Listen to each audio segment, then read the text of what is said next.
In our timeline, the American Revolution sparked a new era. 13 rebellious colonies broke away from the British Empire and laid the foundation for what would become a global superpower. But imagine another path, one in which the revolution failed. The British did not lose. The colonies never became the United States. What would that world look like? Our alternate history begins in the winter of 1777. The real life turning point in the Revolutionary War was the Battle of Saratoga. In our timeline, the American victory there convinced France to ally with the rebels. But in this version of events, things go differently. British General John Burgoyne does not stumble into defeat. Instead, his forces link successfully with British troops marching north from New York. The colonial army under General Horatio Gates is encircled and forced to surrender. The American morale collapses. The Continental Congress in Philadelphia sends desperate pleas to France and Spain, but without the Saratoga victory, the French see no reason to gamble on the rebellion. They remain neutral, supplies run low. The winter at Valley Forge becomes not just harsh, but hopeless. Many soldiers desert, others are captured. In 1778, General George Washington leads a last stand in Pennsylvania. British General Howe crushes the resistance. Washington is captured, not killed. He is sent in chains to London, where he stands trial for treason against the crown. With Washington imprisoned and the rebellion crushed, the colonies are placed under strict British control. Parliament abolishes the Continental Congress. Leaders such as Thomas Jefferson, John Adams, and Benjamin Franklin flee to France or are imprisoned. Colonial charters are suspended. The dream of independence is extinguished.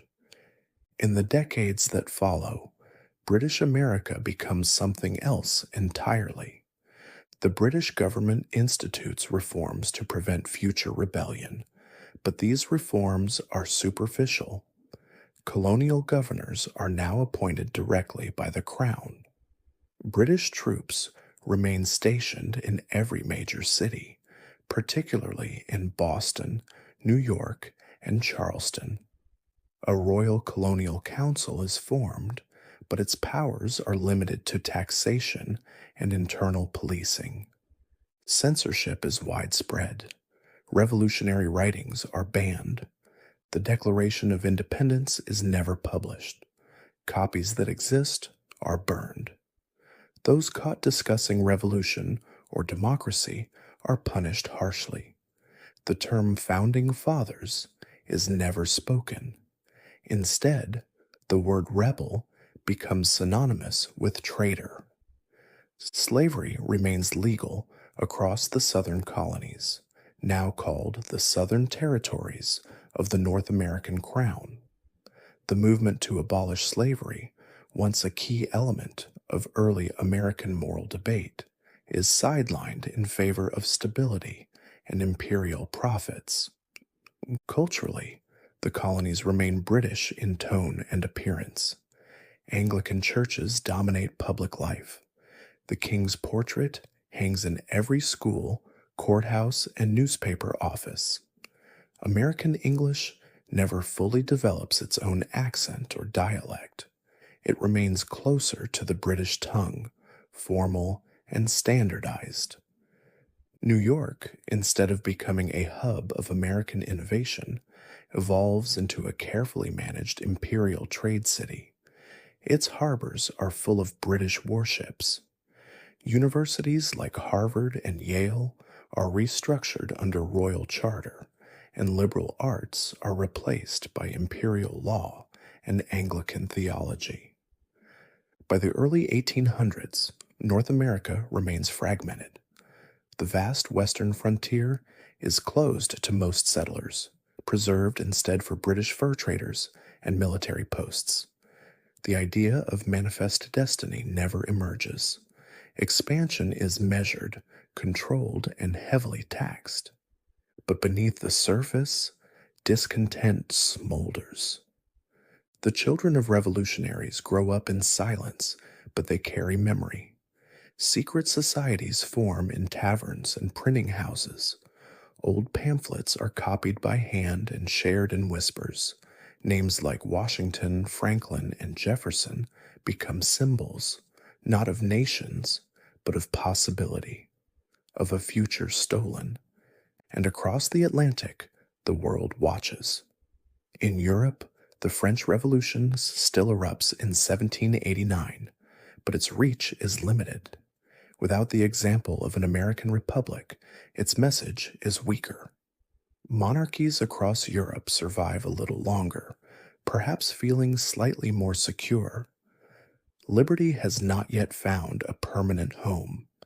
In this alternate world, there is no United States, only colonies under the watchful eye of the British Empire. The redcoats never left, the flags never changed, and the dream of freedom, so close, remains unfulfilled. But dreams, like embers, don't die so easily. By the mid 1800s, British America had become a complex and layered society, neither fully British nor fully independent. The failed revolution was still remembered in secret, but officially it was erased from textbooks and public discourse. The Crown referred to it as the colonial disturbance of 1776, and it was taught as a warning: disobedience brings ruin. But beneath the polished speeches and royal decrees, change stirred quietly. The colonies, now reorganized into royal provinces, were a patchwork of economies and cultures. In the North, industrial cities like Boston and Philadelphia began to mirror Manchester and Liverpool. Cotton mills, steelworks, and shipyards operated under strict British oversight. Local governors enforced imperial tariffs, making trade profitable for London but costly for colonial merchants. In the South, the plantation economy remained intact. Slavery continued, not just permitted, but encouraged by the Crown. While slavery was slowly being challenged in Britain itself, the colonies were viewed as exceptions. The British government feared that abolishing slavery in the Americas might ignite new unrest, and so it was maintained. Generations of enslaved people toiled under the watchful eyes of loyalist plantation owners, guarded not only by overseers, but by British soldiers stationed on estates. But even as the economy served the empire, the people were evolving. By the 1830s, a new generation had come of age, one born after the failed revolution, but shaped by its absence. These young colonists read British newspapers, but spoke with their own inflections. They wore British styles, but developed new cultural tastes. Music, food, and art began to reflect a hybrid identity. Something new, something not quite British, yet not fully American, was emerging. This generation started asking quiet questions. Why were they taxed so heavily, yet had no true representation in Parliament? Why were the best schools and offices reserved for British-born citizens sent across the sea? Why were their own laws dictated by men who had never seen the Mississippi or the Appalachian Trail? And slowly, this questioning gave rise to something more dangerous: memory. Secret libraries kept banned books, Jefferson's writings, Franklin's experiments, accounts of Washington's defiance. Smuggled French and Irish revolutionary pamphlets circulated quietly. Some colonists began to meet in private homes, reenacting what they believed the Continental Congress must have once felt like: meetings by candlelight, notes in code, eyes always on the door. At the same time, new tensions emerged between the colonies and indigenous nations. In our timeline, American settlers expanded westward rapidly, but here, under British rule, Western expansion was restricted. Native nations were promised territories in perpetuity by royal treaty. These promises were rarely honored fully, but they were enough to slow settler expansion and preserve pockets of autonomy for groups like the Cherokee, Shawnee, and Iroquois. This created friction. Colonists saw the fertile lands beyond the frontier, but were blocked by imperial edict. The Crown's desire to maintain civil order meant that the needs of colonial farmers came second to maintaining treaties and profit. By the 1840s, the world was changing. The British Empire was nearing its global peak. Railroads connected distant corners of the world. Telegraph wires buzzed across oceans. London controlled territories on every continent. And yet, the colonies in North America remained a thorn of quiet unrest. Meanwhile, the rest of the Americas had shifted. Latin American revolutions had still occurred. Figures like Simón Bolívar challenged Spanish rule and created new republics. The U.S. had never served as an ideological model, but the drive for independence was universal. Some of these new republics looked northward and saw opportunity. Refugees from the failed American Revolution, or their descendants, made their way south to Mexico, to Venezuela, to Haiti. There they shared their stories. Ideas moved across borders. Even in failure, the American Revolution had sparked embers beyond its shores. Back in Boston and Charleston, murmurs began to rise again. This time, not from dreamers or philosophers, but from merchants, us farmers, and industrialists. They were tired of paying imperial taxes, tired of seeing their wealth sent across the Atlantic, tired of being denied rights granted to British subjects back home. In the cities, secret societies multiplied. The Second Sons of Liberty, the New Republicans, the Continental Fellowship. They lacked a clear plan, but they had a growing will. Then, in 1848, the world caught fire. Revolutions erupted across Europe. France overthrew its monarchy again. German and Italian nationalists rose up. Even Britain felt tremors, Chartist protests, labor strikes, unrest in Ireland. The empire was stretched thin, and in British America, the silence cracked. That year, a coordinated series of protests broke out across the colonies. Peaceful at first, pamphlets, songs, open-air speeches. Royal troops were deployed to disperse crowds, but some refused orders. Skirmishes broke out in Baltimore and Richmond. In New York, protesters occupied the royal courthouse. There was no single leader, no Washington, no Franklin, just a scattered network of colonists who believed the time had come again.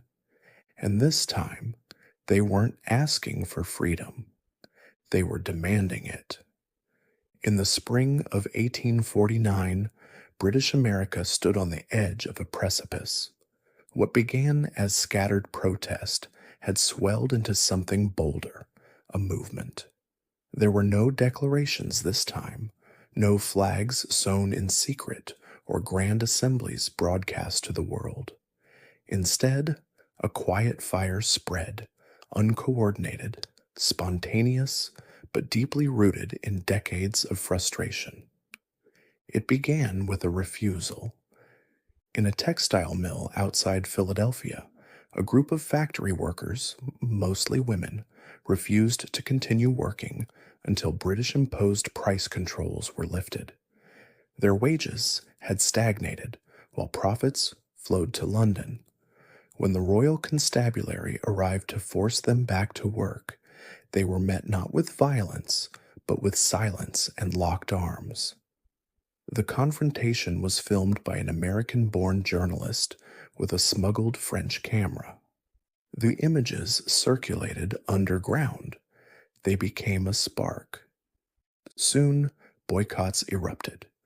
British tea and wool sat unsold in shop windows. Dock workers in Boston refused to unload imperial ships. Farmers withheld grain shipments bound for London. These acts were not framed as revolution, they were framed as dignity.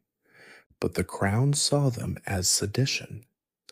Governor General Edmund Halifax, a hardened imperialist posted in New York, invoked emergency powers.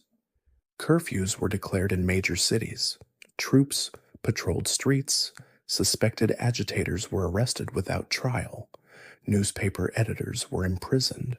The colonial parliament, already stripped of meaningful power, was suspended. The colonies were placed under direct royal administration. And yet, the protests grew. In Virginia, railway workers sabotaged supply lines. In Georgia, plantation laborers staged walkouts, demanding both fair pay and the abolition of slavery.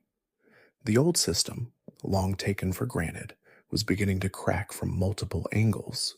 Not everyone supported this unrest. Loyalists, descendants of those who had remained faithful to the crowns since 1776, saw the protests as dangerous anarchy. They appealed to order, tradition, and the benefits of empire. Many among the upper class, especially in cities like Savannah and Halifax, clung to their titles and status. For them, the British flag was a symbol of civilization. But outside those circles, the language of rebellion returned, this time whispered rather than shouted. Old names resurfaced: Franklin, Paine, Adams. Their writings, once burned and banned, were reprinted in underground presses. One phrase in particular spread like wildfire, scribbled in chalk on alley walls and carved into barn doors. Liberty delayed is liberty denied. In London, the royal court watched with unease. The empire was vast: India, Africa, the Pacific. But North America had always been different: closer, wealthier, whiter. Losing it once had been a stain. Losing it again after decades of control would be an embarrassment. Worse, it could spark copycats. And so, they sent reinforcements. Thousands of redcoats arrived from Ireland and Canada. Warships docked in New York Harbor. But for all the military might, the resistance adapted. It was not a war of open battlefields. It was one of roads blocked with felled trees, of telegraph lines cut in the night, of quiet sabotage and whispered codes. In Baltimore, a railway depot exploded. No casualties, but a clear message. In Charleston, enslaved people staged a coordinated escape, aided by sympathetic colonists and native guides. In Boston, Loyalist officials began traveling in convoys for safety. The colonies had not declared independence, but they were acting like they already had. A figure emerged: Elijah Cross, a former British Army officer turned dissident. Born in Massachusetts, educated in Oxford, Cross had once believed in the empire. But after years of service in India, where he witnessed the brutality of colonial rule, he returned disillusioned. In 1847, he resigned his commission. By 1849, he led a loosely organized militia in the Appalachian region known as the Concord Line, named after the battle that never was in this timeline. Cross preached discipline, not chaos. He believed in a republic, not mob rule. His writings were smuggled into cities under the name Common Sense Renewed. To many, he became a modern echo of Thomas Paine, but the empire struck back. In September 1849, troops raided a suspected Concord Line camp near Roanoke. Dozens were arrested, including Cross himself. He was transported to New York, placed on public trial, and, after a month of testimony, sentenced to death. The night before his execution, he was allowed to write one final letter. It read, in part, "You may end my life, but not the lives of those who have begun to dream again. A seed planted in blood will not die in stone, it will grow in silence." The next morning, he was hanged before a crowd of thousands. They did not cheer, they stood in silence. And when his body was taken down, a single flower was tossed at his feet. The crown believed this would end it. It did not. Instead, it turned Cross into a martyr. His letter was copied by hand, distributed across taverns and train stations. His words were memorized by children, sung in folk songs, quoted by priests. Even some loyalist soldiers began to question their orders. And then, the unexpected happened. In 1850, a hurricane struck the Carolinas. Devastation followed, homes flattened, crops destroyed, thousands homeless. The Crown responded slowly. Relief funds were delayed, food shipments withheld until security conditions were restored. The people did not forget. That winter, the first true rebellion began, not with a shot, but with a choice. In 3 small towns, Savannah, Concord, and Richmond, local councils refused to obey royal orders. They reopened schools closed by the state. They raised a new flag, not stars and stripes, but a torch on a black field, symbolizing light in darkness. The fire had been reignited, and this time the world was watching. By the autumn of 1850, it was no longer possible to call the events in British America unrest. The Crown's authority was openly defied in several regions. Royal proclamations went unheeded. Tax collectors were turned away. Even some colonial soldiers began deserting their posts, unwilling to fire on neighbors and kin. Yet still, there was no unified revolution, no Congress, no formal declaration, no George Washington to rally the colonies. This second rising was leaderless by design, fragmented, evasive, organic. It flowed through whispered networks, hand-passed pamphlets, encoded songs sung by children in the streets. In the highlands of Virginia and the swamps of Carolina, militias fortified hideouts. Not well armed, many still fought with hunting rifles and makeshift explosives, but determined. Their tactics were guerrilla, ambushes, sabotage, and disappearances. The redcoats, trained for open war, struggled to adapt. Governor General Halifax, alarmed by the scale of disobedience, requested emergency powers from London, martial law across all 13 colonies. Parliament debated fiercely. Reformists argued for negotiation. Hardliners called for a second pacification. Ultimately, the decision was made: crush the rebellion with overwhelming force. In early 1851, Operation Iron Veil began. Tens of thousands of British soldiers, including colonial regiments from Canada, India, and Ireland, landed in North America. Naval blockades choked port cities. Telegraph lines carried orders directly from Whitehall to provincial governors. Loyalty oaths were mandated. Those who refused were branded as seditious. Towns suspected of harboring rebels were subjected to collective punishment, curfews, mass arrests, forced resettlement. The Empire's message was clear. There would be no American Republic, but it was too late for fear to work. In the Appalachian Mountains, rebels struck a supply convoy and distributed the food to starving towns. In Pennsylvania, printers working underground produced counterfeit government orders to confuse loyalist garrisons. In Georgia, the Concord Line reappeared, smaller, scattered, but not gone. Their symbol, the black torch, was now sewn into cloaks, painted onto barns, and scratched into alley walls. And in New England, something entirely unexpected occurred. French ships arrived in Boston Harbor, not with troops, but with doctors, engineers, and crates of food.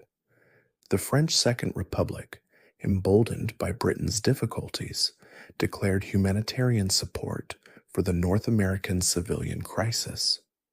It was a diplomatic dagger wrapped in silk. Paris claimed neutrality, but everyone saw the deeper play. Old rivalries from the 7 Years' War and the Napoleonic conflicts resurfaced in whispers of proxy war. The British Crown denounced French interference, but halting it would mean diverting troops and risking escalation. Instead, they tightened internal control. By the summer of 1851, a new institution had emerged in the colonies, the Bureau of Imperial Stability. Modeled after secret police forces in other parts of the empire, the Bureau had sweeping powers: surveillance, detention, interrogation. It recruited from within the colonies, promising privilege in exchange for loyalty. Neighbors reported neighbors. Churches were infiltrated. Even schools required patriotism assessments. But surveillance bred resistance. In a coastal village in Rhode Island, a teacher named Abigail Clark defied the new order. She allowed students to read forbidden texts: Franklin, Locke, Voltaire. When the Bureau discovered this, she was arrested and held without trial. But her disappearance triggered a wave of protests, especially among women. Mothers marched to district offices demanding her release. In Connecticut, entire school staffs resigned in solidarity. In Maine, students formed secret reading societies. The resistance had found its heart not in soldiers, but in classrooms. As winter descended, the rebellion changed shape again. Militia leaders began meeting, not in taverns or barns, but in coded digital form. A telegraph network, secretly maintained by sympathetic rail workers, was used to send instructions via cipher. Rebels coordinated raids on ammunition trains, intercepted tax convoys, and rescued prisoners from Bureau detention centers. By early 1852, the Crown realized this was not a simple matter of crushing an enemy. It was a slow disintegration of legitimacy. Even in cities once thought loyal, New York, Halifax, Charleston, underground cells operated in plain sight. Street performers used song to spread coded messages. Blacksmiths forged tools that doubled as weapons. Firefighters, traditionally Crown-funded, sometimes delayed responses in neighborhoods known for resistance. The British responded with pageantry. Massive parades were staged, draped in imperial banners. Monarchist speeches were broadcast in taverns and market squares. But even these spectacles began to feel hollow. Applause was polite but thin. Participation was expected. And then, in the spring of 1852, a final spark. A train carrying supplies to a loyalist garrison derailed outside Pittsburgh. Official reports called it an accident, but rebels claimed responsibility. Photos of the wreck, accompanied by graffiti reading, "We are still here," spread like wildfire. The act wasn't notable for its scale, but for what happened next. When British investigators arrived, they found no witnesses. Hundreds of villagers nearby refused to speak. No names, no records, not even the children answered questions. Silence had become its own form of war. The British Empire still ruled. The wall of control still stood. But cracks were forming, not in stone, but in spirit. A people divided by defeat in 1776 had, through quiet endurance, become one again. Not under a single flag, but under a shared idea. And the crown, for the first time in decades, began to ask, what if we cannot hold them? The year was 1853, and across the American colonies of the British Empire, tension had become the new normal. Royal officials called it a security crisis. Locals called it the silence before the change. No great battles had erupted. No grand leader had emerged. But the shape of power had shifted in quiet, irreversible ways. British soldiers still patrolled Boston Common. The Union Jack still flew above Charleston. The Imperial Post still delivered orders and propaganda. But behind every official function, there lingered a question.